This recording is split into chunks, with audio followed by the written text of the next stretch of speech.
예, 안녕하세요. 안녕하십니까. 수원에서 업체 운영을 하고 있는 가나안 냉난방 이희성이라고 합니다.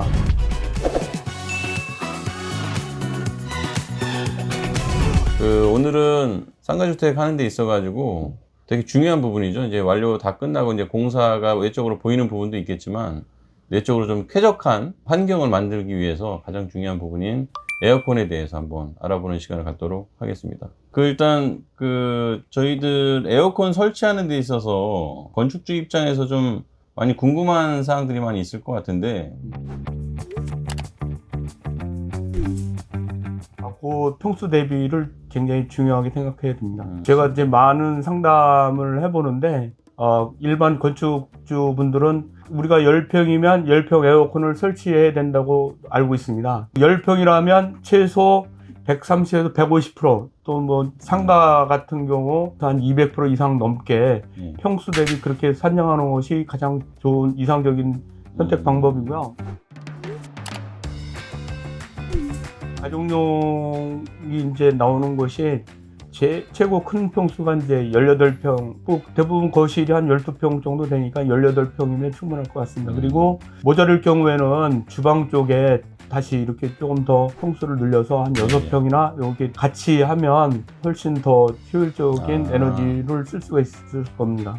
참고로 지금 저희들 진행하고 있는 4층 주인 세대 같은 경우는 거실하고 이제 주방이 같이 있다 보니까 한 20평, 약 20평 정도 되거든요. 실제로 거기 같은 경우는 이제 천정 에어컨 2대를 설치를 하고 있습니다. 거기 들어가는 게 몇 평대죠, 이게? 그게 18평하고 6평짜리 이렇게 들어가서 한 24평 정도가 들어가고 24평. 있습니다. 네네. 그래서 그 정도로 해가지고 좀 여유 있게, 그래서 한 1.5배, 최소한 1.5배 이상은 평형 산정하실 때 그렇게 참고를 하시면 좋을 것 같고요.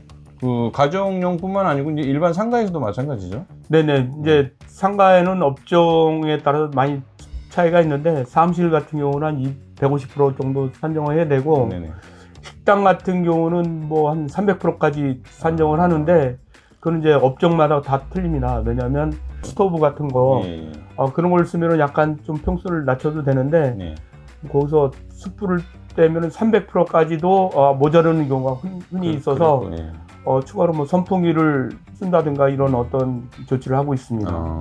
그런 부분들은 이제 평수 대비 최소 1.5배에서 2배, 그리고 이제 업종별에 따라서도 뭐 3배까지, 3배까지도 보셔야 되겠고, 층고에도 조금 영향이 많습니다. 네네. 벽이 또 유리벽이냐 벽돌벽이냐에 따라서도 많이 이 차이가 있고 그렇습니다. 참고로 우리 집이 10평인데 왜 15평으로 하냐, 그 이상으로 하냐라는 분들이 많은데, 보통 이제 에너지 부하계수를 따지면 어떻게 보면 15평도 모자랄 수가 있거든요.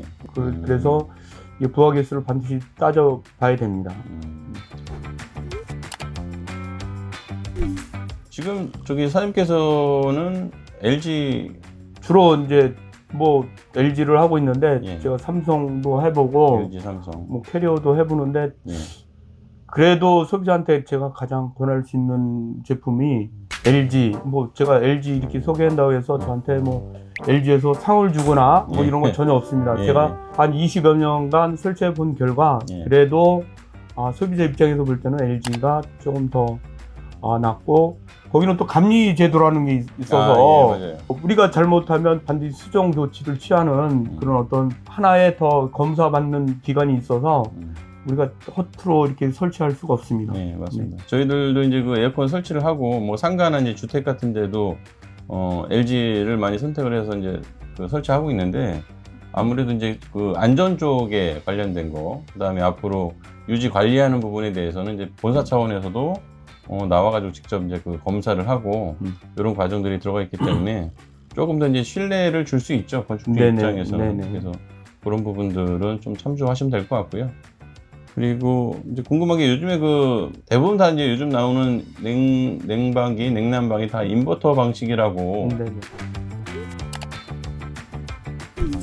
자동화 시스템이라고 보시면 됩니다. 이게 온도에 따라서 처음에는 온도 차이가 많으니까 급속히 에너지를 필요하다가 어느 정도 정점에 도달하면 이게 에너지를 천천히 쓰는 방식이기 때문에 옛날에는 종속형 같은 경우에는 처음부터 끝까지 일률적으로 계속 에너지를 썼다면 이거는 온도 상황에 따라서 에너지를 쓰기 때문에 전기 소모 부분에서 굉장히 효율적으로 사용할 수 있다고 봅니다. 그래서 이제 최근에는 물론 뭐 대부분 인버터 방식의 제품이 나오긴 하지만 요즘에 혹시 인버터가 아닌 제품들도 나오긴 하나요? 요즘은 거의 그 나라에서 네. 인버터 방식을 고려하기 때문에 모든 회사에서 거의 인버터 방식의 어떤 기계를 만드는데 특히 이쪽으로 한 발 더 빨리 내디뎠던 LG를 선전한다고 해서 제가 여태까지 해본 결과 LG 제품이 가장 그래도 이상적인 것 같습니다. 맞습니다. 뭐 굳이 뭐 LG가 좋다 아니다라고 이제 저희들이 말하는 것보다는 그럼요. 그렇게 판단하실 거라고 생각하고요. 삼성도 많이 따라와서 예. 요즘 이제 기계 편차가 거의 대등소이한데 예. 이제 그 회사 차원에서 관리해주는 어떤 그런 그 감리 제도나 이제 요즘은 품질 관리사라고 하죠. 품질을 관리해주는 그 관리사가 따로 이렇게 있기 때문에 예. 참 좋은 것 같습니다. 소비자 입장에서는 굉장히 좋은 거죠. 관리 방법이라면 이제 그 내부 청소인데 필터 청소 정도고 예. 한 10년 이상 이제 장기간 사용하신 다음에 세척을 한번 해 주시는 게 좋을 것 같습니다. 왜냐하면 열 교환기에 먼지 제거나 뭐 이런 거 물바지에 곰팡이 같은 걸 쓸 수 있으니까 예. 그런 부분을 한 10년 사용하고 한 번 정도 물 세척을 한번 정밀 세척을 해주는 것이 좋을 것 같습니다. 그러면 이제 필터다라고 그러면 이제 카바 열면 바로 있는 거 말씀하시는 거죠? 네네네. 물 청소해가지고 말린 다음에 말린 다음에 끼우면 다시 되는 거. 끼우면 되는 거죠. 그 다음에 지금 말씀하신 청소는 이제 세부 분해 청소죠. 이제 기계를 다 네네. 분해해서 네네. 내부 청소하고 네. 이런 그래야지 것까지. 이제 실내나 실외기나 다 열 교환기가 있는데 열 교환이 잘 되게 하는 방법입니다. 그러면 실내기도 그렇고 왜 이제 실외기 청소가 잘 안 돼가지고 막 화재 사고도 나고 그렇죠. 그런 게 있잖아요. 네네네. 그런 것도 같이 관리가 되는 건가요? 네네. 그러면 일단 10년 후에 세부 정리를 하면 실내기, 실외기를 다 같이 해서 볼 수 있는 장점이 있습니다. 지금 10년 말씀하셨지만 이제 환경에 따라서 그게 좀 더 짧아질 수도 있고 네네. 더 이렇게 오래 하셔도 되지만 네.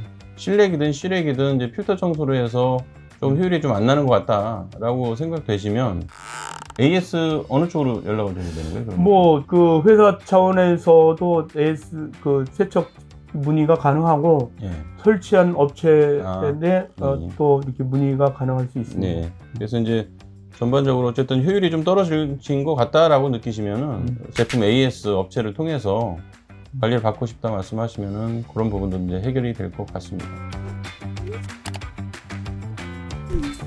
저쪽에 소비자한테 직접 들은 얘기인데 그분은 항상 일정한 온도를 맞춰놓고 계속 틀어놓으라 합니다. 24시간 계속 틀어놓은 결과 껐다 켰다 하는 전기세보다 일률적으로 쭉 유지하는 그런 전기세가 훨씬 절감됐다고 저한테 한번 말씀하신 적이 있어서 그분이 그렇게 말씀해 주신 결과 계속적으로 온도를 맞추는 것이 더 좋은 것 같습니다. 22도나 23도 상황에 따라서 뭐 24도 정도 맞춰놓고 계속 이렇게 유지하시는 것이 에너지 절감에 도움이 되는 것 같습니다.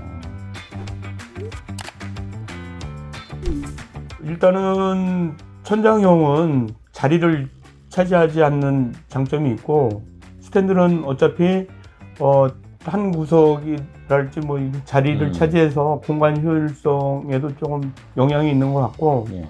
뭐 에너지 효율이나 뭐 이런 거는 거의 비슷하니까 스탠드나 천장형이나 어차피 같은 공간에 에너지 열량을 축소하거나 확대하는 그런 역할을 하기 때문에 같은 평형대를 썼을 때 네. 같은 30평대다 그러면 이제 처음에 설치비는 아무래도 천정형이 좀 네, 천정형이 고도의 기술력을 요하고 혼자서는 설치할 수 없는 그런 단점이 있어서 약간 가격이 좀 더 올라가는 상승되는데 부분은 있고. 큰 차이는 없다고 봅니다. 천정형 에어컨을 떼어갈 수도 있나요?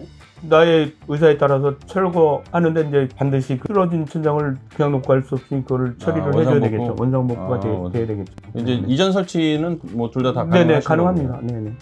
제가 이제 그 전에 알고 있었던 고정관념이라고 해야 되나? 그래서 그런 걸 봤을 때는 아무래도 스탠드가 조금 효율이 더 좋다, 좀 힘이 더 좋다라고 생각하고 있었는데 그거는 아닙니다. 네네. 어차피 같은 평형대에서 같은 에너지 효율을 내려면 그만큼의 평수가 소요되고 그만큼 에너지가 소비되는 것입니다. 우리 박사님이 느꼈듯이 그 스탠드가 더 시원한 것 같다. 예. 뭐 이런 거는 직바람을 이제 맞으니까 더 좋다 이렇게 느끼시는데 천장형도 은은하게 지금 다 환경에 맞춰서 잘 나오고 있습니다. 그러면 이제 스탠드 같은 경우는 구조적으로 어쨌든 한 실의 코너에 위치할 네네네. 수밖에 없는 거고, 네네네. 천정형은 그래도 효율적으로 이제 네. 중간쯤에 네. 효율이 좋은 위치를 찾을 수 있으니까 뭐 같은 평형대다 그러면 효율은 오히려 천정이 더 날 수도 있고, 예. 그리고 공간 활용도도 좋아지는 공간 거고. 활용도가 좋죠. 대신에 이제 처음에 설치비가 조금 더 들어간다는 거. 약간 더 예. 들어. 약간의 이제 차이가 있는데 뭐 어쨌든 천정이 약간 고가 제품이기는 하죠.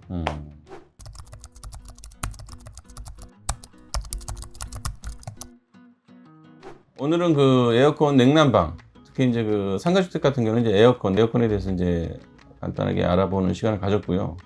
앞으로도 뭐 이런 각 공정별 중요한 부분이라든지 건축주분들께 도움이 되는 부분에 대해서는 공정별 대표님들이나 아니면 팀장님, 그다음에 엔지니어 분들하고 이제 인터뷰하는 시간을 간혹 갖도록 하겠습니다.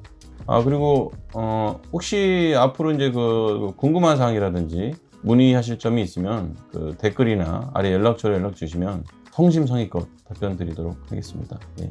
오늘은 여기까지 하도록 하겠습니다. 감사합니다. 네, 감사합니다. 고맙습니다. 네.